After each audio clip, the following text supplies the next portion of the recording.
Welcome to stock study. এই ভিডিওতে কয়েকটি সেক্টর থেকে কয়েকটি স্টক নিয়ে ডিসকাশন করব এবং স্পেশালি এসবিআই ব্যাংকের যে রেজাল্ট এসেছে লাস্ট অ্যানালিসিস ভিডিওতে আমি সেই রেজাল্ট নিয়ে ডিসকাস করেছিলাম। তো এসবিআই ব্যাংকের এখান থেকে ইম্পর্টেন্ট লেভেল কী থাকবে, লং সাইডে বা শর্ট সাইডে কীভাবে ট্রেড প্ল্যান করা যেতে পারে সেটা নিয়ে এই ভিডিওতে ডিসকাশন থাকবে। এবং ক্রুড অয়েল এবং ন্যাচারাল গ্যাস অনেকে ট্রেড করেন, আমি সেক্ষেত্রেও ইম্পর্টেন্ট লেভেল ডিসকাস করব। এবং ওয়ার্ল্ড মার্কেটে যে নিউজ চলছে, একটা যে ইভেন্ট হতে পারে যে কোনো সময়, সেটা হচ্ছে যে যুদ্ধ সিচুয়েশান, যুদ্ধর কথাবার্তা চলছে।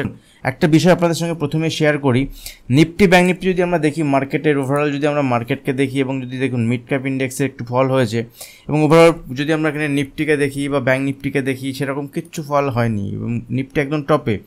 ব্যাংক নিফটিতে অনেকদিন আগে থেকে একটা কারেকশান এবং উপর লেভেলতে ফল আছে, বাট ওভারঅল যদি আমরা বিভিন্ন স্টকের ক্ষেত্রে দেখি, দেখুন স্টকের ক্ষেত্রে এখানে কামিন্স ইন্ডিয়া দেখুন মিড ক্যাপ এটা স্টক এবং খুব ভালো পারফর্ম করেছিল স্টকটি। উপর থেকে যদি দেখেন স্টক এখন মোটামুটি মোর দ্যান 16-17,000। টাটা মোটর দেখুন লাস্ট দুদিনে ফল হয়েছে, মারুতি উপরের লেভেল থেকে দুদিনে ফল হয়েছে, বিসফট উপরের লেভেল থেকে ফল হয়েছে এবং এই স্টকটি আমি আপনাদের সঙ্গে শেয়ার করেছিলাম। আইচার মোটর লাস্ট দিনে একটা ফল হয়েছে। তো এরকম কিন্তু স্টকের ফল চলছে এবং আইটি সেক্টর বিভিন্ন স্টকে এরকম ফল কিন্তু স্টার্ট হয়েছে। তো যদি আমরা আইটি সেক্টর ওয়াইজ যদি আমরা দেখি, দেখুন সেক্টর ওয়াইজ লাস্ট দিন আমি শেয়ার করেছিলাম যে আইটি সেক্টর এখান থেকে উইক, মেটাল সেক্টর উইক। যদি এইভাবে যদি ওয়ার্ল্ড মার্কেটের ফল হয় সেক্ষেত্রে মেটাল তো উইক থাকবে, আইটিও তো উইক থাকা উচিত এবং আইটিতে লাস্ট দিন আমরা দেখেছি তো কারেকশান হতে। আইটিতে নেক্সট সাপোর্ট লেভেল এখানে 29,300, মোটামুটি 29,300 থেকে 29,400 যে লেভেল সেটা হচ্ছে আইটি নেক্সট সাপোর্ট লেভেল। এবং আইটি এই সাপোর্ট লেভেল যদি সাপোর্ট নেয় তো ঠিক আছে, নাহলে কিন্তু এখান থেকে কারেকশান দেখাতে পারে। 39,000 এখানে 39,000 লেভেল পর্যন্ত আইটিতে একটা সাপোর্ট লেভেল এবং এই লেভেলের নিচে যদি মুভমেন্ট হয় এখান থেকে আইটিতে কারেকশান আরও দেখতে পারি। তো সেক্টরের ওয়াইজ যদি দেখি, এখানে আইটি সেক্টর, মেটাল সেক্টরের উপর লেভেল থেকে কারেকশান ফল এসছে, ছোটোখাটো বাউন্স আসতে পারে, বাউন্স এলে সেখান থেকে জাস্ট ওয়েট ওয়াচ করার ছাড়া কোনো উপায় নেই এই মুহূর্তে। বাট জাস্ট দেখুন রিভার্সাল আমি নিফটি ব্যাংকের ক্ষেত্রে আপনার সঙ্গে শেয়ার করেছি যে রিভার্সাল এলে আমরা সেখান থেকে প্ল্যান করব। আদারওয়াইজ যদি রিভার্সাল না আসে তাহলে কিন্তু এই স্টকগুলোতে এই মুহূর্তে সেরকম কোনো মানে বাইং অপরচুনিটি আমি দেখছি না। ঠিক আছে, সম্পূর্ণ আমার পার্সোনাল ভিউ, আপনারা যখন কাজ করবেন সেক্ষেত্রে আপনার অ্যানালিসিস করার পরেই করবেন। এখন যদি আমি এখান থেকে ক্রুড অয়েল দেখে নিই এবং ন্যাচারাল গ্যাসের ক্ষেত্রে দেখে দেখুন ইউএস যে ক্রুড অয়েল আমরা দেখেছিলাম একটা সাডেন মুভমেন্ট হতে, কারণ একটা যুদ্ধ সিচুয়েশান নিউজ এসেছিলো, বাট নর্মালি ট্রেন্ড নেগেটিভ। ঠিক আছে, তো যদি এখানে যুদ্ধের কোনো রকম সিচুয়েশান কিছু আসে, কোনো রকম নিউজ আসে, তাহলে তার এফেক্ট প্রথম পড়বে কোথায়? এই ডব্লিউটিআই যে ক্রুড আছে মানে বা ব্রেন্ট ক্রুড বলুন, ডব্লিউটিআই ক্রুড মানে যে আমেরিকাতে যে ক্রুডটা ট্রেড হয় সেখানে কিন্তু এফেক্ট আসবে এবং সেখানে সাডেন মুভমেন্ট হবে পজিটিভ সাইডে। এমনিতেই সেল অন রাইজ আছে, মানে উপরের দিক থেকে sell on rise trend negative ক্রুডের সাপোর্ট লেভেল থেকে একটা সাপোর্ট নিয়েছে, এখান থেকে রিভার্স দেখিয়েছে লাস্ট দিন। ঠিক আছে, এই লেভেলে এবং ফাইনালি যদি এখান থেকে 72 মানে এখান থেকে ধরুন 72.5 লেভেলকে যদি ব্রেক করে বা এই লেভেলে যদি নিচের দিয়ে, কিন্তু এখানে 68 নেক্সট সাপোর্ট লেভেল। যদি যুদ্ধের কোনো সিচুয়েশান, যুদ্ধের কোনো খবর না আসে বা যুদ্ধের কোনো খবর নিউজ এলে কিন্তু ক্রুড শুট আপ করবে। ন্যাচারাল গ্যাস তো নিচের দিকে ফল হয়ে যাচ্ছে, এখানে ইম্পর্টেন্ট সাপোর্ট লেভেল সাপোর্টকে ব্রেক করেছে লাস্ট দিন, কিছুটা উপরে গেছে। ন্যাচারাল গ্যাসে যদি এখান থেকে 169 যে সাপোর্ট লেভেল সেই লেভেলকে ব্রেক করেছে, 169-এর উপরে এখানে লং সাইডে প্ল্যান করা যেতে পারে। আদারওয়াইজ এখানে ন্যাচারাল গ্যাসের লং সাইডে নয়, এখানে একটা গ্যাপ আছে, গ্যাপ ফিল করলে এখানে কিন্তু 150 পর্যন্ত আসতে পারে।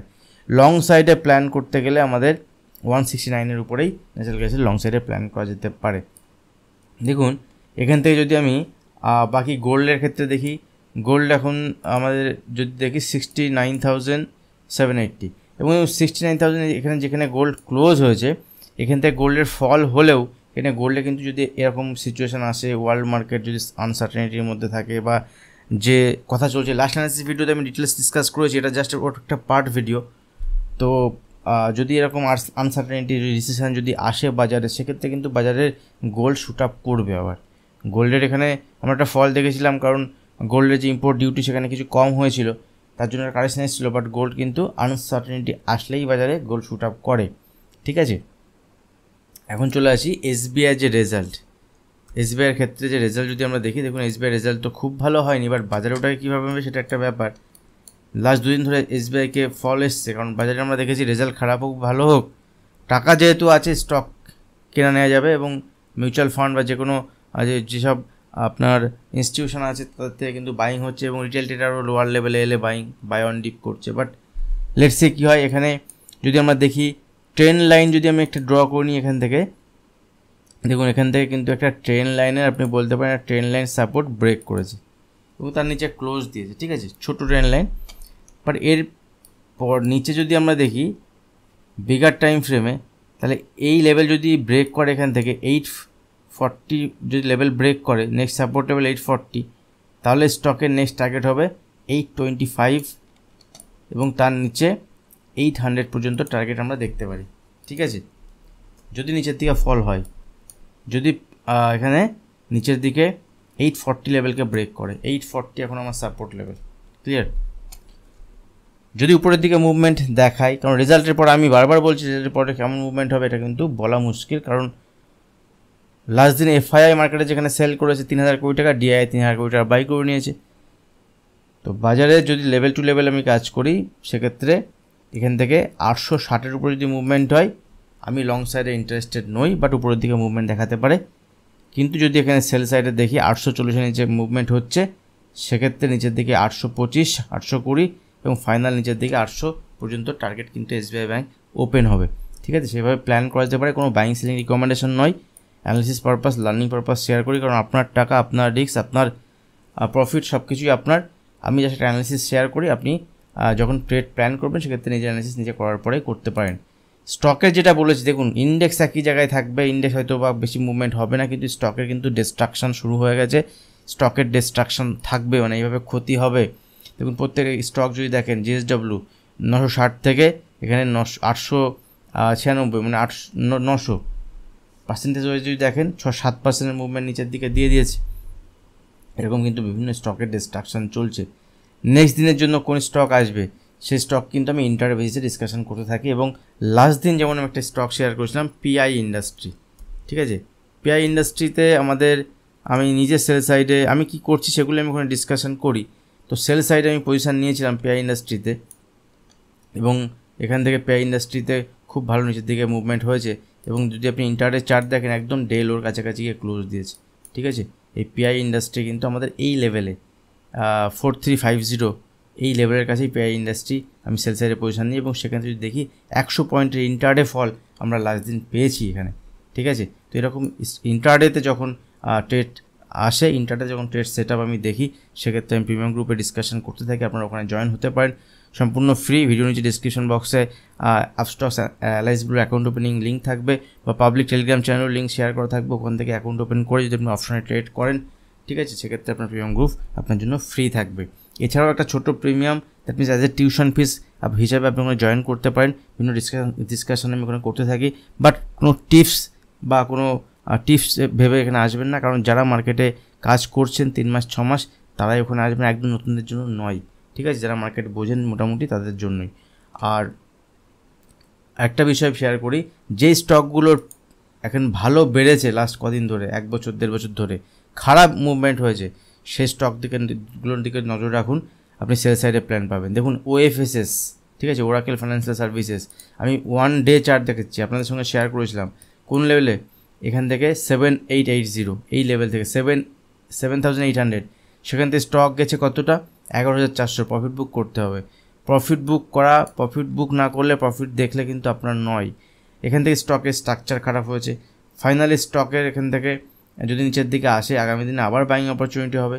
এখন যদি আমরা দেখি 9500 লেভেলে যদি স্টক হয়, সেক্ষেত্রে নতুন করে বাইং অপরচুনিটি হবে, না হলে এই মুহূর্তে এখানে কিন্তু মানে সুইং পজিশনাল কেসে বাইং অপরচুনিটি আমি দেখছি না। তো সেলিং অপরচুনিটি ইন্টারডে বেসিসে দেখা যেতে পারে। ইন্টারডে বেসিসে টোটালি সেট আপ আলাদা, ইন্টারডে সেট আপ বিভিন্ন রকমভাবে থাকে, সেগুলো যদি আপনারা জানেন, আপনাদের যদি সেট আপ থাকে, আমি অনেক সময় সেট আপ আপনাদের সঙ্গে ডিসকাশন করতে থাকি। আরেকটা স্টক আমার রিকোয়েস্টে ছিল, সেটা হচ্ছে হিরো মোটোকর্প। লাস্ট দিন একজন কমেন্ট সেকশনে জানিয়েছিলেন হিরো মোটোকর্প। যদি আমি দেখি স্টকটি এখান থেকে লাস্ট দিন একটা কারেকশান তো হয়েছে এবং একটা লেভেল ব্রেক করেছে এখান থেকে। দেখুন যদি আমি ট্রেন্ড লাইনকে টানি, এখান থেকে ছোটো ট্রেন্ড লাইনকে ড্র করি, তাহলে এখান থেকে স্টক কিন্তু এই লেভেলের নিচে ব্রেক করেছে। স্টক সেল সাইডে আছে, এই মুহূর্তে কোনো বাইং অপরচুনিটি স্টকে দেখছি না। নিচের দিকে এখান থেকে 5000 নেক্সট টার্গেট হতে পারে নিচের দিকে 5000 টার্গেট পর্যন্ত। বাট বাইং অপরচুনিটি এখানে নেক্সট 5000 লেভেলের কাছাকাছি এলে দেখা যেতে পারে যদি কোনো রিভার্সাল হয়। বাট এই মুহূর্তে কোনো বাইং অপরচুনিটি স্টকে তো আমি দেখছি না পার্সোনালি, আমার মনে হচ্ছে না, কারণ এখান থেকে বেশ যদি আমি দেখি প্রায় এখান থেকে জুন মাস, প্রায় জুলাই মাস, প্রায় 1-1.5 মাসের যে রেঞ্জ ছিল রেঞ্জকে ব্রেক করেছে লাস্ট দিন। সেক্ষেত্রে এখানে সেল অন রাইজ থাকবে টিল 5350 পর্যন্ত। এখানে আমি সেল সাইডে প্ল্যানের কথাই ভাববো। যদি ভিডিও ভালো লাগে অবশ্যই ভিডিওতে লাইক কমেন্ট শেয়ার করতে একদমই ভুলবেন না। যারা চ্যানেল সাবস্ক্রাইব করেন চ্যানেল সাবস্ক্রাইব করুন। আজ ভিডিও এখানে শেষ করছি, দেখা হবে নেক্সট ভিডিওতে। ধন্যবাদ।